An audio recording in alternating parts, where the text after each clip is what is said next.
Hi, I'm Kelly Hushin, the editor of the e-tail blog, and I'm here with Jared Blank, the VP of e-commerce from Tommy Hilfiger. Hi. Hi, how are you? Good to be here. Fantastic. Yeah. So today you were giving some presentations and kind of sitting in on some panels for the email day.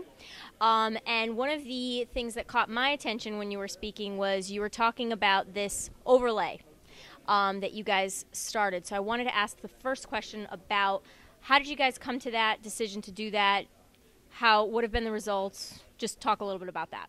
Sure. We knew that we had to focus on growing our email list, like so many companies, and we wanted to do that pretty quickly. And we tried email acquisition, and it was fine.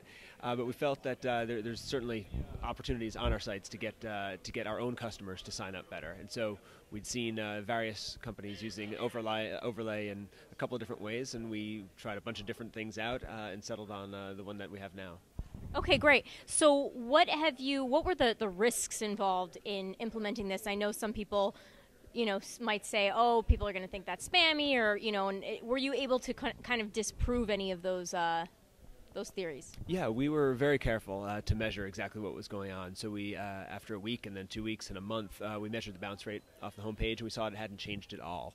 One of the other people on the panel said that actually they had done something similar, and it worked really well on some brands, but on one brand, actually, they had a much higher bounce rate after they put in an overlay. So it's totally dependent on the company, but you definitely have to watch that very closely.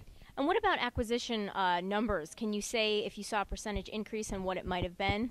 Yeah, we were looking at upwards of about 2% increase, 2% uptake rate of people coming to the site. So about 2% of all visitors sign up, and we've more than tripled our list in about a year.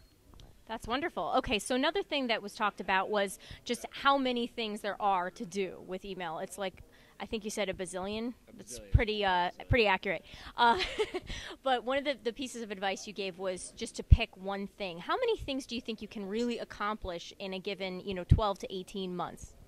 Unless you're on some sort of miracle e-commerce platform, you're really looking at 2 to 3 major projects in a year. Considering that most e-commerce companies cut off development in October or so, and you lose 3 or 4 months for holiday, you're really only looking at 8 to 9 months of development time. And I think a 4-month project is pretty realistic for kind of a mid-level project. And so you're really just looking at 2 or 3 a year.